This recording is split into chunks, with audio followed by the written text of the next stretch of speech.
ससुराल और मायके की कहानी। ससुराल में वह पहली सुबह मुझे आज भी याद है। कितनी घबरा कर मैं उठी थी, या सोचती हुई कि कहीं देर ना हो जाए। सब न जाने मेरे बारे में क्या सोचेंगे। केवल एक रात ही तो नए घर में कटी थी और इतना सब कुछ बदल गया, जैसे आसमान में उड़ती चिड़िया को किसी ने मोती के लालच देकर पिंजरे में कैद कर लिया हो। शुरू के कुछ दिन तो यूं ही गुजर गए।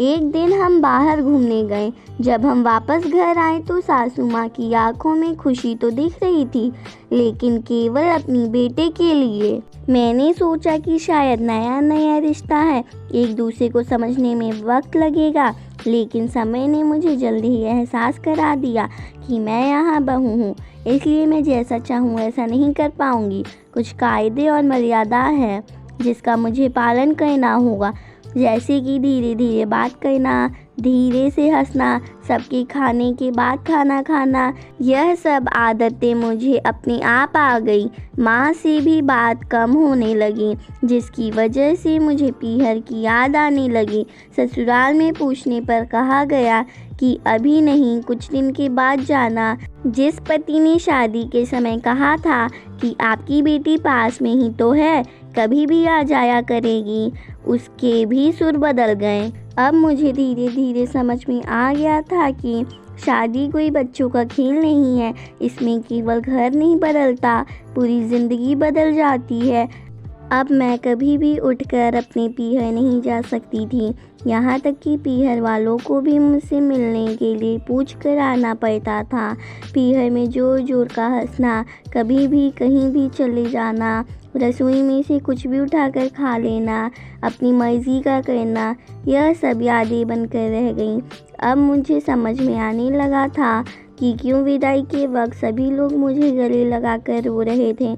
असल में मुझसे दूर होने का एहसास उन्हें हो रहा था, लेकिन एक और बात थी जो उन्हें अंदर ही अंदर परेशान कर रही थी कि अब जिस सच्चाई से मुझे इतने दिन दूर रखा गया है, वह सच्चाई मेरे सामने आने वाली थी। पापा का यह झूठ कि मैं उनकी बेटी नहीं बेटा हूँ, अब और दिन नहीं छुप पाएगा, जो कि उनकी सबसे बड़ी चिंता थी कि अब उनका बेटा, जिसको कभी भी बेटी होने का एहसास नहीं कराया था, जीवन में इतनी बड़े सच का सामना करने जा रही थी। वहीं माँ को भी चिंता सता रही थी कि उनकी बेटी अभी तक कोई काम भी नहीं किया करती थी, अब वह पूरे परिवार की जिम्मेदारी कैसे उठाएगी।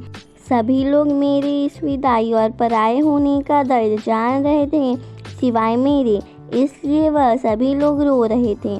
आज मुझे समझ आ गया कि उनका रोना गलत नहीं था। यह हमारे समाज का नियम ही है कि एक बार बेटी डोली में विदा हो गई तो वह उस घर के लिए केवल मेहमान ही बनकर रह जाती है। फिर कोई चाहे कितना क्यों ना कह ले कि यह घर आज भी उसी का है, सच तो यह है कि अब वह कभी भी यूं ही अपनी पीहर नहीं जा सकती थी।